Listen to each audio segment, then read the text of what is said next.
반갑습니다.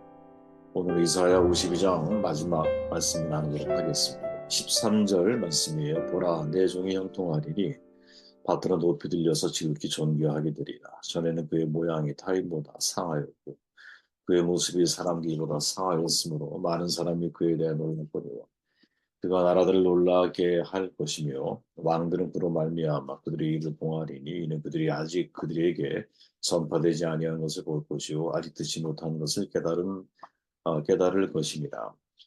구원은 메시아로부터 시작된다. 네 번째 마지막 말씀을 함께 나누도록 합니다. 이제 본문에 이르러서 이사야 선지자가 53장에서 다루어지는 제4 여호와의 종의 노래가 시작되는 서막에 대해서 말을 하고 있죠. 보라의 정이 형통하리니 밭으로 높이 들려서 지극히 존귀하게 되리라.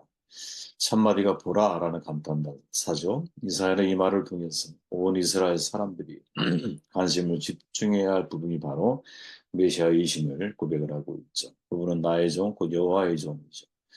여호와의 종은 이사야 42장부터 53장에 걸쳐서 여호와의 종의 노래 시리즈 모두 네 차례 등장을 하는데 사실 이 모두에서 여호와의 종으로 불리는 종이 누구인가에 대해서는 오랫동안 연구가 많이 진행되어져 왔어요. 여호와의 종의 노래를 불리는 네 곳에서 여호와의 종에서 종은 모든 같은 인물인가? 그게 아니라는 거죠. 사실은 여호와의 종이라 할 때, 그가 누구인지에 대한 명확한 구분과 이해가 필요한데, 뭐, 그렇게 쉽지는 않아요. 하지만, 그럼에도 불구하고, 그 네 편의 시에 등장하고 있는 그 종의 개념이 각각 다를 수 있다는 거죠. 그리고 각각 다르지만, 그 다르다라는 것이 완전히 뭐 상반됐다, 전혀 대상이 다르다, 이렇게 이해할 것이 아니라, 사실은 그 종과 마지막, 지금 네 번째 우리가 오늘 본문으로 삼고 있는 여호와의 종이 어떤 상관관계 속에 있는지를 우리가 잘 이해하게 될 때, 우리의 삶이 어떤 지향성을 가지고 살아야 하는지에 대한 답을 찾을 수 있다는 거죠. 제1의 여호와의 종의 노리를 부르는 대상은 바로 페르시아 왕 고레스죠. 고레스가 행하는 이스라엘의 해방, 궁극적으로 앞으로 도래할 예수 그리스도, 그분의 구원 사역의 성격을 그대로 드러내주고 있는 하나의 좋은 롤 모델이자 모형이죠.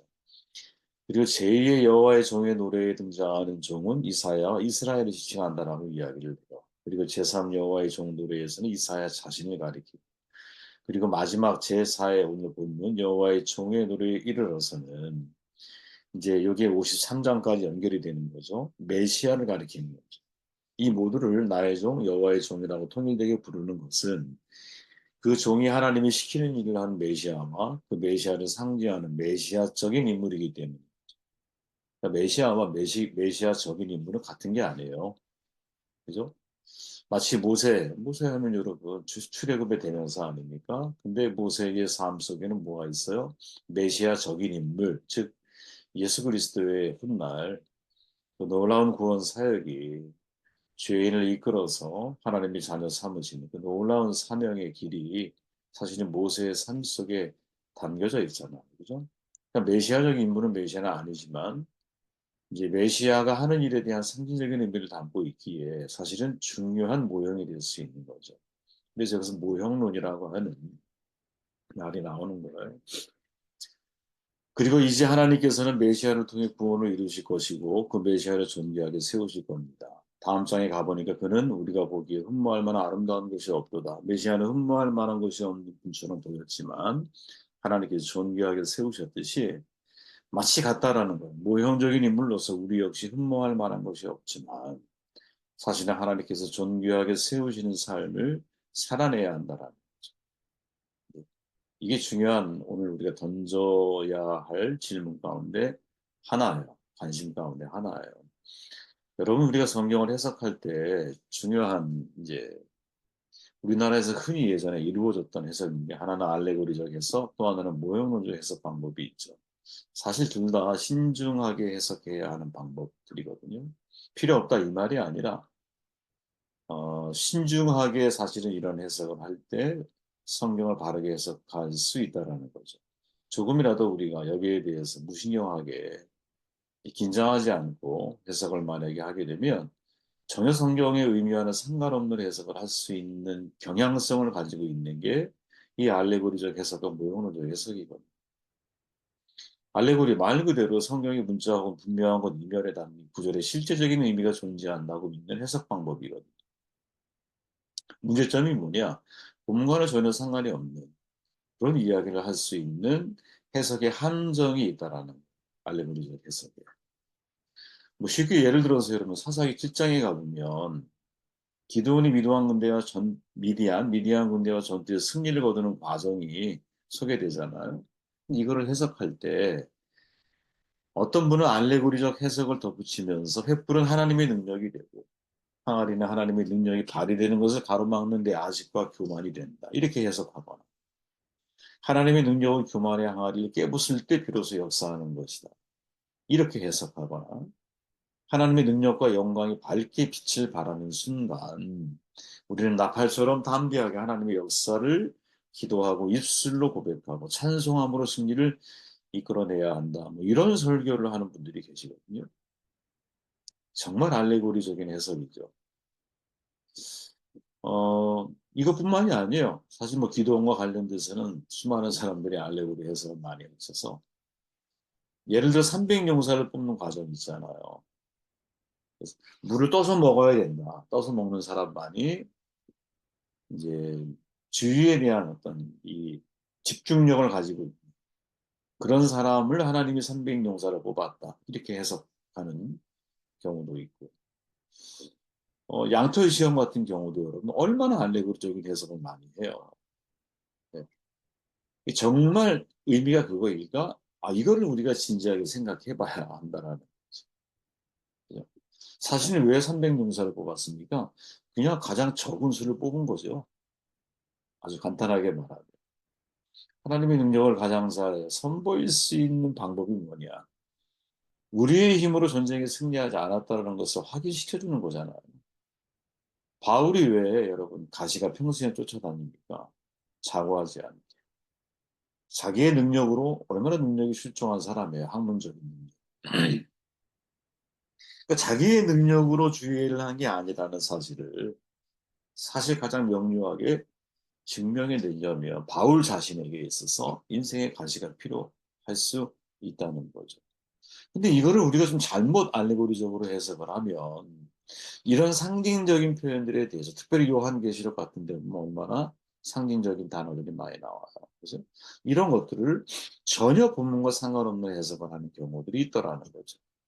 이게 개인적인 생각에서는 우리나라 말씀 사역자들이 제일 좀 집중해야 할, 조심해야 할 그런 본문 말씀들이 아닌가 생각해요. 알레고리 해석은 필요 없다라는 게 아니에요. 필요한데 그 필요한 해석이 성경에 정확하게 천착해서 그 시대의 삶의 사함과 그 말씀이 나오게 된 배경, 또 동일한 사건에 대해서 또 다른 본문에서는 무엇을 이야기하고 있는지까지 충분히 고려해 가면서 더욱이 그 공동체가 어떤 공동체였는지, 특별히 신약을 우리가 말씀을 나눌 때는 그 공동체가 어떤 공동체, 마가 공동체, 요한 공동체 이런 게 다 다른 공동체거든요. 성격이 달라요. 삶의 베이스, 집집 리베린이라고 그러잖아. 삶의 배경이 다른 거야. 그 다른 걸 다 고려한 다음에 그 본문이 해석이 되어질 때 사실은 의미가 분명해질 수 있는 거지. 그런 전제가 되지 않고 본문을 만약에 이해하게 될 때는 정말 큰 위험성을 가지고 있다라는 거지. 이게 알레고리의 문제라는 거예요. 또 하나가 모형론적인 해석인데 이거는 이거는 실제로 모형론이라고 하는 책이 있어요. 저자가 제가 기억이 안 나는데 뭐 쳐보시면 나와요. 모형론이 나와요. 성경에 이거는 실제로 우리가 확인할 수 있는 거죠. 그죠? 예를 들어 아까 말했지만 모세 같은 경우는 예수님의 제3의 출애굽의 아주 좋은 롤 모델이 모형이 모세 아니겠습니까? 그의 인생 전체가 어찌 보면 예수님이 죄인들을 구원하기 위해서 걸어가는 발자취를 가지고 있는 상징적으로 보여주고 있는 그런 모습이죠. 실제로 존재한다라는. 그래서 이 모형론에 대해서 우리가 참 주의 깊게 사실은 잘 봐야 한다라는 거죠. 음. 저는 여러분, 우리 말씀 사역자들은 이 뭐랄까 알레고리적 해석뿐 아니라 모형론적 해석까지도 포함해서 우리가 성경에서 이렇게 상상력이 많이 필요한 부분들이 있잖아요. 예를 들어서 예수님의 비유 같은 거 보면 이 비유는 여러분 얼마나 그 속에 은유적인 표현들이 가득 담겨 있잖아요. 어디에 적용하는가에 따라서 사실의 의미가 많이 달라질 수 있거든요. 그런데 그 해석을 좀 더 풍성하다라고 하는 것은 그 속에서 하나님의 마음을 더 많이 노출시킬 수 있도록 도우려면 사실의 알레고리 해석이나 이 모형적인 해석을 우리가 잘 훈련할 필요가 있다라는 거죠. 여러분 성경 해석은 어, 개인적인 생각에서는 공부를 하면 할수록 더 쉽지가 않구나 그런 생각을 많이 하게 되거든요. 오히려 오히려 책 한 권 읽을 때가 편해. 책을 뭐 더 많이 읽게 되면 여러분 부족함을 너무 많이 절실하게 느껴요. 왜 인문학 책을 읽어야 됩니까? 더 풍성하게 성경을 이해하기 위해서 하는 거거든요. 정말 고민 많이 해봐야 돼. 똑같은 말씀 가지고도 내가 생각하는 것만 가지고 말씀을 이제 이렇게 해석하려고 하지 말고 다른 사람들은 어떤 해석을 하고 다른 사람들이 이 본문에 대해서 어떤 관점으로 공부를 하고 있는가. 그래서 더 풍성하게 우리가 말씀을 이해할 수 있도록 돕는 거. 그러니 사실은 말씀 사역자들이 얼마나 노력을 많이 해야겠어요. 에스라가 그런 말 하잖아요. 하나님의 율법책을 낭독하고 그 뜻을 해석하여 백성에게 율법을 깨닫게 하는데, 야, 이게 다 중요한 단어들이거든요. 그 뜻을 해석하여. 그 뜻을 해석하는 게 우리의 책임인 거죠. 그죠? 그 뜻을 해석하는. 그 뜻의 핵심이 뭐냐? 하나님의 마음이죠. 하나님 도대체 이 말씀을 가지고 우리에게 무엇을 알게 하기를 원하실까? 예. 그러니까 어떤 각도에서 보는가에 따라서 말씀의 깊이가 달라질 수밖에 없는 것. 노력을 해야 한다라는 거죠. 자, 그러면 처음에 제가 던졌던 질문처럼 음,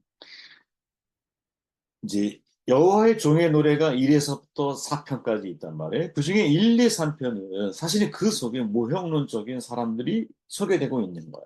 그 안에. 그 사람은 메시아는 아니지만 메시아적인 인물인 거야. 그렇다면 이걸 우리에게 한번 적용해 보자라는 거죠. 그리스도인 우리는 어떻게 해야 되는가? 말 그대로 그리스도의 모형이 되어야 되는 거지.